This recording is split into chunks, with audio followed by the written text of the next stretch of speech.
Tuhan, baru kita sampai di untuk mengganti pertemuan dan program kita pada bulan ini, dan kita sama-sama dengan baca kita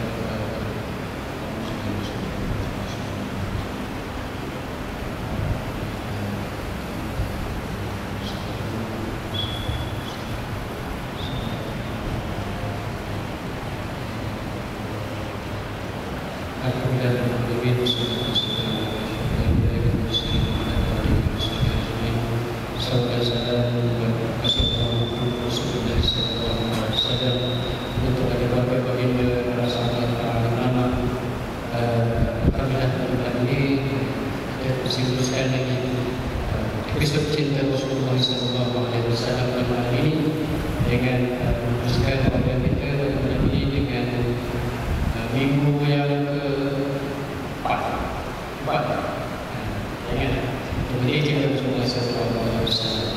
Pada malam ini kita akan sampaikan oleh yang berbahagia kepada Ustaz Suhaili bin Wakil, sahabat saya dan pegawai Dewan Islam daripada Jabatan Agama Islam Selangor, dah pernah masuk diri dahulu, kena dikenal kebetulan.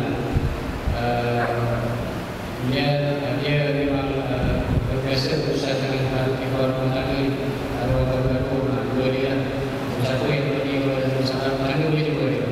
Masalah apa jangan juga dia, masalah rumah tangga boleh. Ada masalah lagi ke, ada masalah lagi ke, tidak masalah, tak cukup boleh tolong tunjukkan jalan kelain-lain ke jawab. Jadi tanpa masa nanti saya akan berbincang dengan ibu, silakan dengan Khalil untuk menyampaikan pilihan kisah rumah ibu saya.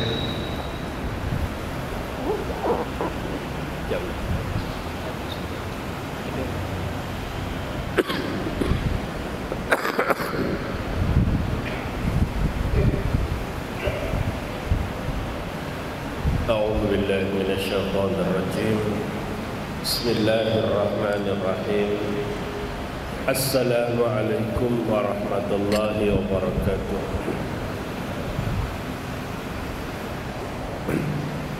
الحمد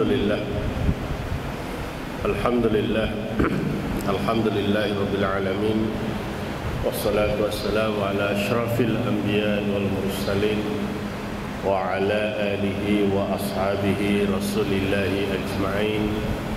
اللهم صل على سيدنا محمد وعلى آل سيدنا محمد. قال الله تعالى في كتابه العزيز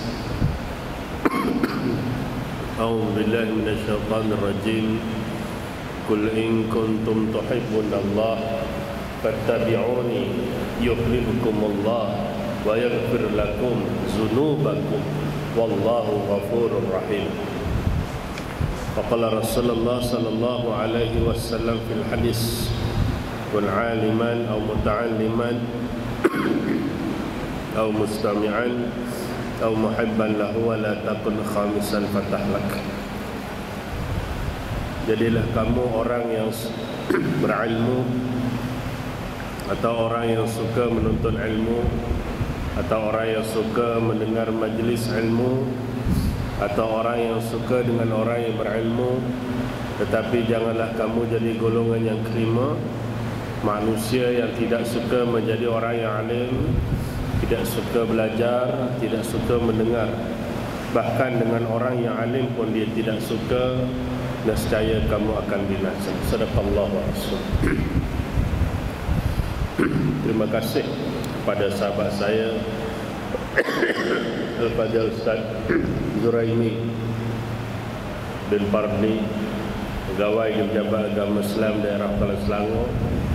Seterusnya Saibul Fadilah Tuan Imam Tuan Bilal Alali Jatan Kuasa Masjid, penazirnya siusa pada muslimin muslimat, para alim ulama, ustaz-ustaz, ustazah, tuan-tuan haji, perempuan hajah, muslimin muslimat yang dirahmati dikasihi Allah Subhanahu wa taala. Pertama, syukur alhamdulillah kita bertemu dalam majlis ilmu malam ni. Salah satu sunnah Nabi yang besar, dalam tanda kita menunjukkan yang kita sayang cinta pada Nabi, hadir dalam majlis ilmu. Yang kedua,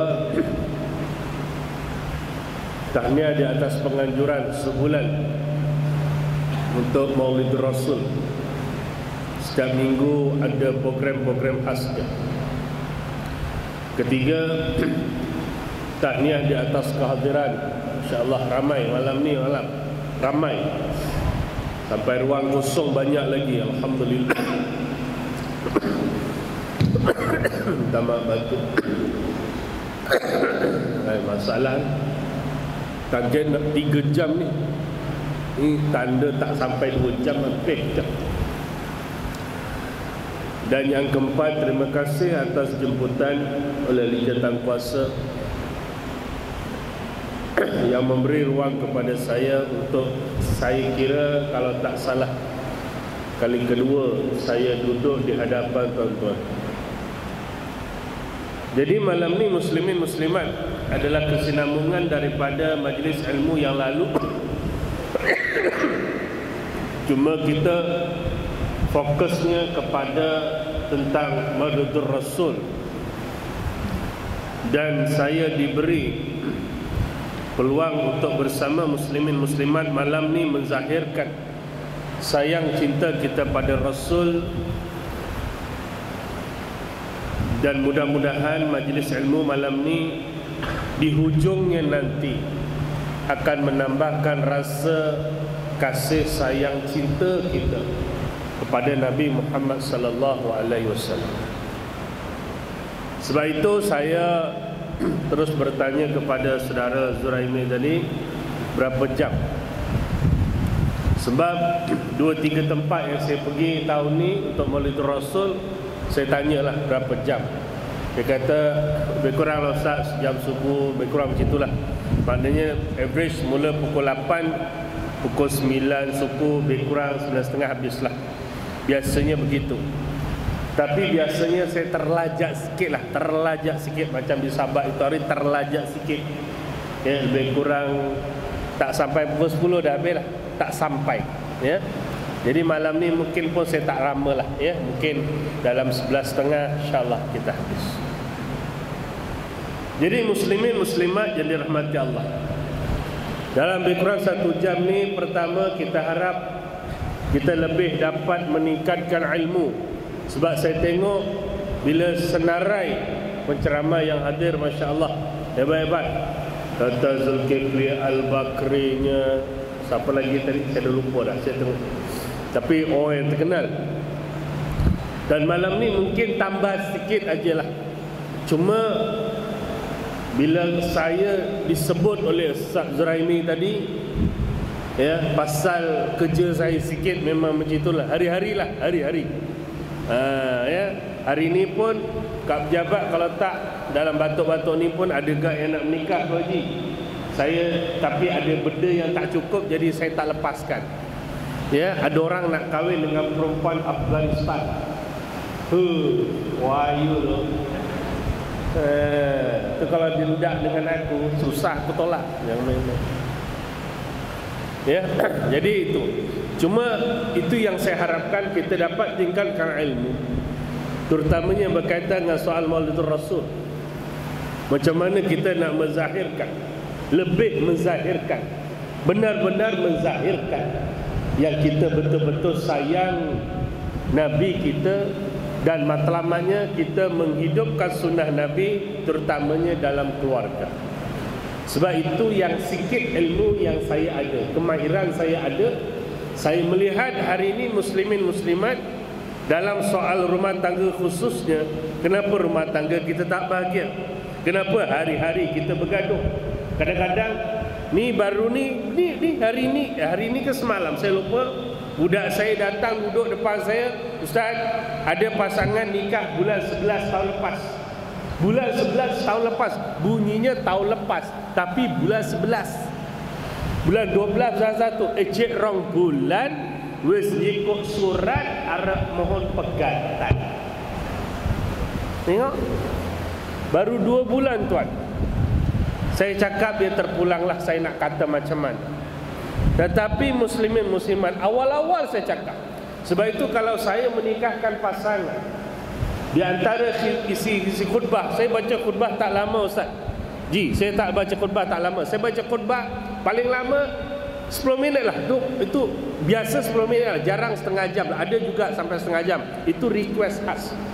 Tapi dalam 10 minit itu, di hujungnya saya sebut dalam membina rumah tangga yang bahagia. Ayat saya tuan-tuan. Kalau tak percaya, cuba tengok Adam dengan Fiza yang saya nikahkan tu. Ada tak saya sebut hujung tu? Kalau ada full rakaman saya akan sebut biasanya. Dan akhirnya, dalam membina rumah tangga yang bahagia, pertama jagalah hubungan dengan Allah Subhanahu wa taala. Itu ayat saya. Ini soal akidah, melaksanakan segala perintahnya, meninggalkan segala larangannya. Sembahyang subuh, zuhur, asar, maghrib, isyak bagi selesai. Apa yang Allah larang tinggalkan. Kalau kita buat taubat, manusia tidak ada yang sempurna. Nabi sallallahu alaihi wasallam pun Allah tegur lagi kita. Ni kadang-kadang kita nyombong. Apa kata-kata ke aku? Waduh, kalau kat pejabat, Ustaz nasihat saya ni Ustaz macam bagus sangat ke? Aku tak apa pula orang ni kan. Bukan masalah bagus tak bagus, dah kerja saya. Saya kena beritahu. Tu dia. Maknanya tu kata. Maknanya kalau buat silap, taubat. Yang kedua, jadikanlah Nabi Muhammad sallallahu alaihi wasallam disebut sebagai contoh qudwah terbaik dalam rumah tangga. Hidup Nabi dengan tanggungjawab, kasih sayang, sabar, tolak ansur, tolong menolong. Itu saya sebut dalam khutbah tu. Saya ingatkan dia, ambil buku baca sirah Nabi sallallahu alaihi wasallam kalau nak hidup rumah tangga. Yang ketiga adalah sambungan-sambungan dan sebagainya. Yang ketiga keempat ada sambungannya. Ya, kalau tuan lagi nak tahu, ya, tuan nak tahu sambungan yang ketiga keempat, tuan nikah lagi. Saya nikahkan nanti tahu. Tu, saya sebut tu. Itu yang saya sebut ilmunya. Saya sikit yang ada ilmu. Saya kata Nabi contoh yang terbaik. Ya, dan yang kedua, kita mengharapkan majlis ilmu kita pada malam ini kita dapat berkongsi sedikit pengalaman apa yang ada ilmu kita, apa yang kita lihat hari ini. Ya kan? Dan akhirnya kita tengok, oh, apa yang Nabi sebut, benda tu kena buat. Kalau kita tak buat, jadinya kenapa, macam mana? Itu benda yang kita sebut. Dan akhirnya kita balik majlis ilmu malam ini, walaupun 1 jam, 1 jam setengah, dapat ilmu, tolong diamalkan walaupun sedikit. Kerana apa tuan-tuan? Kalau kita tak amal, dia akan hilang. Lagi-lagi kalau kita kata tadi, nak tunjuk kita sayang, benar-benar kita sayang, dan kita nak zahirkan benarkah kita, Nabi kita adalah orang yang paling kita sayang. Jadi muslimin muslimat yang dirahmati dikasihi Allah SWT, itu sebagai mukadimah. Dalam soal berkaitan dengan Maulidur Rasul, saya rasa penceramah dah banyak sebut.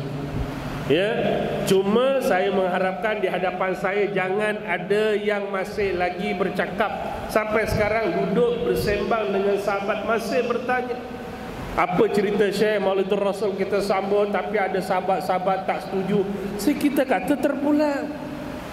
Kau nak buat, nak ikut-ikut, tak ada sudah. Tu kan, terpulang. Tetapi jangan halang orang buat. Sekarang kalau kita sayang Nabi, kita duduk majlis ilmu malam ni tuan-tuan, ini tanda sayang cinta Nabi.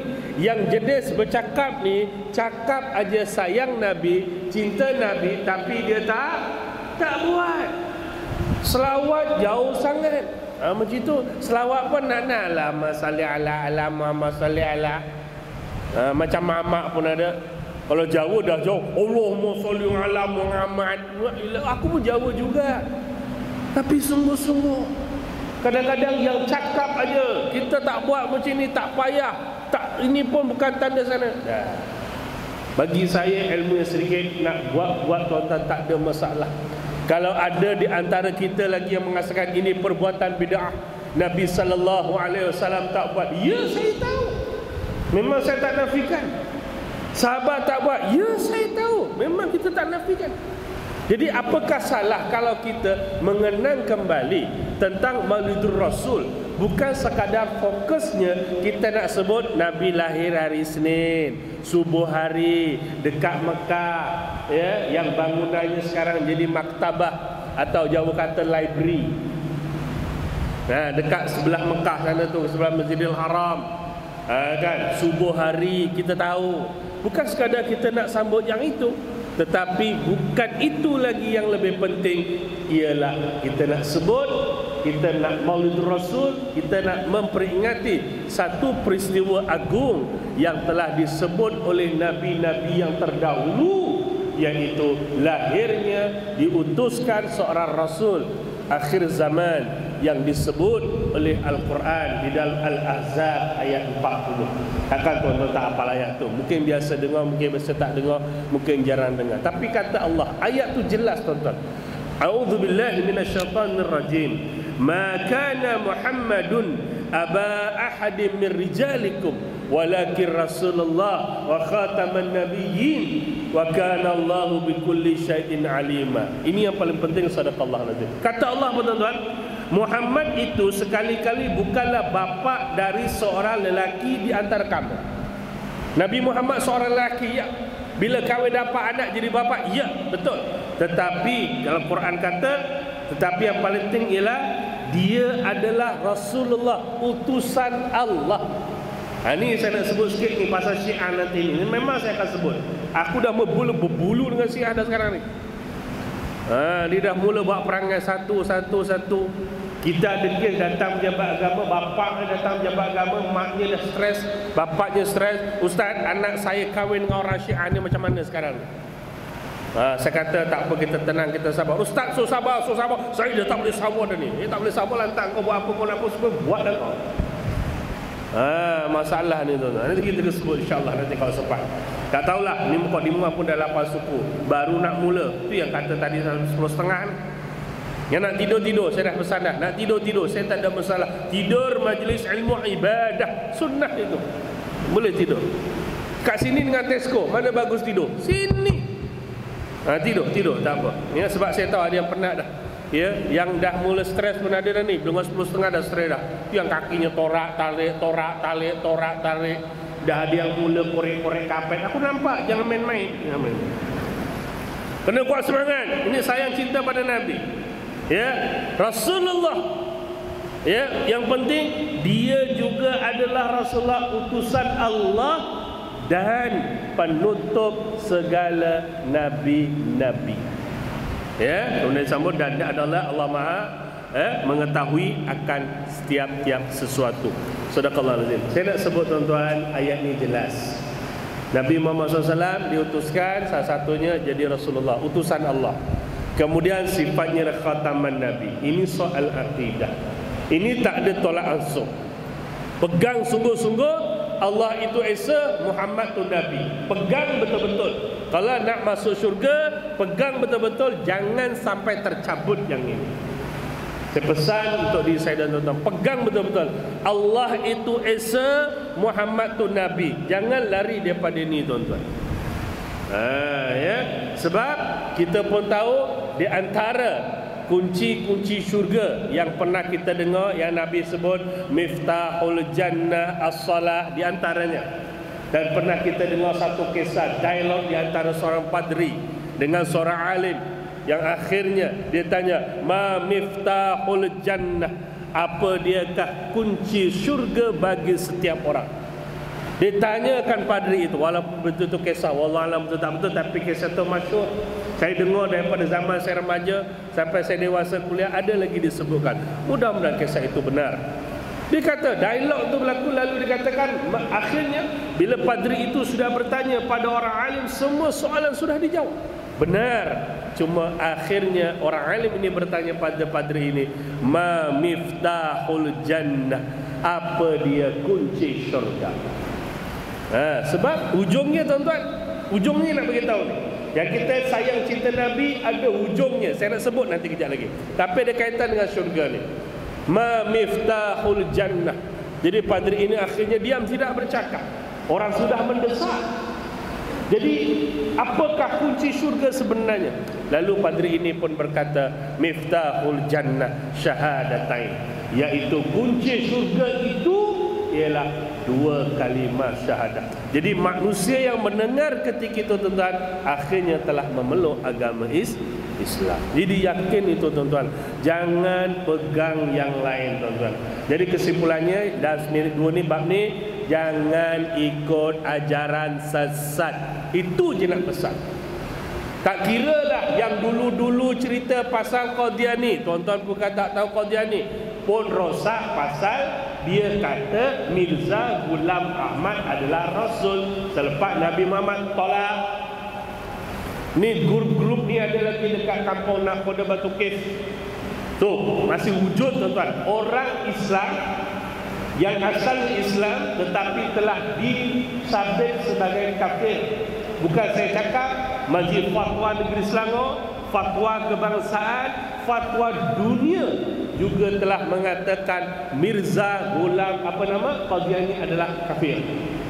Jadi kalau Tuan Haji nak dapat menantu orang kampung Nakhoda di Batu Kes sana, Tuan Haji kena suruh budak atau perempuan untuk syahadah. Kalau syahadahnya di ujung ditambahnya wa Mirza Ghulam Ahmad bla bla bla, confirm dia adalah Qadiani, kafir mereka tuan-tuan. Tu jaga baik-baik tu. Tu yang lama tu, yang setan pengnya, tu wakil kerajaan langit, gila tak gila tuan-tuan. Yang Haji Kaharnya tuan-tuan pun tahu, nama Abdul Kahar, nama dah bagus, nama Tuhan, ngaku jadi Rasul Melayu, nasib baik aku Jawa. Ni yang Melayu tu Rasulnya ada sana tu. Itu pun mengikut lagi tu. Saya kena sebut, walaupun saya pernah sebut pasal nak ingatkan, jangan sampai ikut. Ramai pengikut tuan-tuan, Haji Kahar ramai pengikut, jangan main-main. Bila bicara kat mahkamah tinggi, pengikutnya yang mengikut, jangan main-main. Rasul Melayu, dan sekarang Tuan Haji pun tahu ya, Haji Kahar sudah ditangkap, ada dalam penjara Kajang. Dan katanya telah bertaubat. Alhamdulillah. Cuma dia kata dia dah letak jawatan jadi Rasul. Itu yang saya tak puas hati tu. Tu siapa tak lantik dia. Ini 2, 3, tonton jangan tak tahu. Ya, Haji Kahar yang terbaru ni lah, di antara terbaru Tuhan Harun. Lagi pening kepala kita, Tuhan Harun. Dan sekarang dah kena tangkap. Ada pula katanya yang nama Harun Cik Mat ni, tak tahulah ngaku Tuhan ke apa ke, yang ajaran Tuhan Harun ni katanya sekarang Harun Cik Mat ni ada kat hospital. Katanya sakit loh. Kok Tuhan sakit kan pelik. Ni jangan. Dan terakhir isu Syiah, tuan-tuan pun tahu muslimin muslimat, jangan. Bercanggahnya Syiah juga berkaitan dengan soal akidah. Soal akidah dia problem, soal muamalah dia problem. Dia dengan kita lah, pada dia tak problem. Ya, dia pandangan ahli sunnah wal jamaah problem. Kita tengok dia sebenarnya dia yang problem. Segi akidah dia problem, di segi muamalah dia problem, di segi munakahat dia problem. Dia masih membenarkan nikah mut'ah. Di segi bab mandi junub pun katanya problem. Saya tak tahulah, cuma saya dikabarkan mereka mandi tak macam kita. Saya tak tahu betul-betul ya, saya kena cek balik sebab ada siapa Syiah sini ngaku. Siapa Syiah? Siapa saya nak tanya bab mandi junub, betul tak? Siapa Syiah? Orang ngaku orang, sebab mereka boleh bertakyah. Ya. Kalau betul saya nak tanya betul ke tak betul, sebab saya dikhabarkan kita kalau mandi junub, mandi hadas besar, an jami'il badan, seluruh tubuh badan kita. Tapi katanya dia orang ni tak payah. Dia kata apa seluruh badan, benda tu je lah dimandikan. Ambil air, tuang 1 cedok cukup, masukkan benda tu, dia ondel, dah kira mandi junub. Kau faham aku cakap tak? Tak faham? Tak faham bagus. Kalau faham lagi aku risau. Tuan faham ya? Alhamdulillah. Kalau tak faham saya lukis baru faham. Itu kita kata rosak. Jadi nak sebut rekasnya tuan-tuan, jangan terlibat. Sayang cinta kita pada Nabi kita Muhammad SAW, asasnya macam mana Nabi kata Allah itu esa, kul huwallahu ahad. Katakanlah wahai Muhammad, Allah itu esa tunggal. Kita pun yang pertama ikut Nabi, Allah itu Esa Tunggal, tak ada lagi Tuhan melainkan Allah Subhanahu wa taala. Itu yang pertama, tuan-tuan. Saya nak tegaskan sangat. Sebab muslimin muslimat, tuan-tuan pun tahu, yang saya sebutkan tadi dalam soal mengesakan Allah Ta'ala tentang berkaitan dengan Nabi kita Muhammad SAW diutuskan, tuan-tuan pun tahu sudah ada kitab Injil. Walaupun mula ada perbahasan betul tak betul, Allah alam, kata yang dikatakan sudah dijumpai orang yang menulis kitab Injil yang asal, yang ditulis dengan benang emas, yang disimpan, hari ini sudah terkeluar. Tuan-tuan type, tuan-tuan boleh tengok dalam kita punya internet. Dikatakan itulah di antara kitab yang mengandungi isi-isi Injil yang asal, dan ada word yang berkaitan dengan kehadiran Nabi kita Muhammad sallallahu alaihi wasallam. Kalaulah tuan-tuan dikatakan dalam perbahasan mereka, kalau sekarang tengah dikaji, mereka tengah mengkaji, kalau memang kitab ini ditulis inilah Injil wahyu yang sebenar tentang Nabi kita Muhammad sallallahu alaihi wasallam ini, muslimin muslimat, maka tidak mustahil di kalangan padri-padri mereka juga akan convert ke Islam. Sebab saya nak bagi tahu tuan-tuan, saya pernah berdialog dengan seorang budak perempuan convert. Dia nak kahwin, budak perempuan Cina je. Budaknya budak educated, budak Cina, kan? Memang curang. Dia datang nak kahwin, senang kata gitulah. Saya pun tanya dia, ni nak kahwin, dia datang dengan tunang dia. Okey, saya ambil peluang di situ. Saya tanya dengan dia, macam mana boleh kamu masuk Islam? Dia kata ringkasnya, dulu saya agama Kristian, saya kuat Kristian. Gereja memang saya pergi, keluarga kuat, tapi jiwa saya tak puas hati lagi, jiwa saya tak tenang. Akhirnya daripada Kristian dia pergi lompat keluar pergi agama Buddha. Dia kata kat Buddha pun dia tak puas hati juga. Akhirnya dia keluar daripada Buddha nak masuk Hindu. Dia kata ni macam mengarut lebih, langsung tak jadi masuk. Kan? Adalah sebabnya kan. Kalau tak rakam aku lanyak betul-betul. Bila dia rakam kena hati-hati, kadang dia upload pergi ke YouTube. Ni bagus ni. Ni aku stres kadang bila rakam ada kamera aku stres sikit. Jadi kena skema sikit. Macam kat TV lah, TV tu skema lebih tu.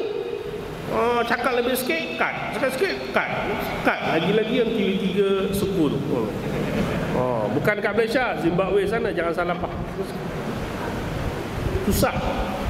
Tapi tak apalah, ada lorong-lorong dakwah lagi. Okeylah tu. Ya tak? Jadi dalam perbincangan tu saya cakap dengan dia cakap dengan saya, akhirnya Ustaz, saya kenal dengan kawan saya ini satu office.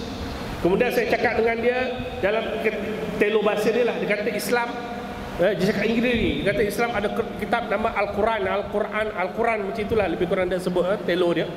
Bolehkah saya baca? Jadi kawan tu kata, bukan saya tak bagi baca, tapi masalah Quran tu dalam bahasa Arab. Kalau kamu nak baca, saya boleh bagi yang ada terjemahan. Pendek kata, dia pun satu hari dia bawa terjemahan. Tak ingat bahasa Melayu, bahasa Arab lah, atau bahasa Inggeris. Jadi dia pun bagi, dia pinjam. Bila dia pinjam, dia masuk bilik dia baca. Bila dia baca lebih kurang tak sampai 2 jam, dia keluar aja, dia kata ini Quran, ini buku, ini kitab, ini Quran yang paling betul. Yang paling betul. Dan saya yakin ini betul. Dan akhirnya dia ambil keputusan untuk dia convert Islam.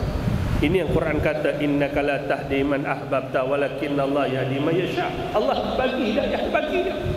Akhirnya budak lelaki ni uruskan pergi convert Islam. Keluarganya profesional. Dia kata kamu pilih convert Islam. Dia belajar dengan Islam dengan budak lelaki ni lah asalnya.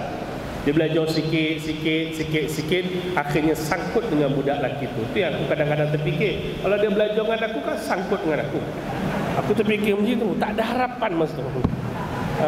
Tak apalah, bukan jodoh saya. Tapi saya nak bagi keyword yang lagi seronoknya. Saya tanya dengan dia, dalam Kristian macam mana dengan malaikat, macam mana dengan Rasul? Dia kata, Ustaz, bahasa mudahnya beginilah. Dia kata dalam Kristian, Nabi Adam sampai Nabi Isa dia tahu. Malaikat semua dia tahu. Pasal apa? Pasal kita ingat bahawa Kristian ialah asalnya agama samawi. Cuma kami ni masalahnya ialah tidak menerima tentang kehadiran Nabi Muhammad sallallahu alaihi wasallam.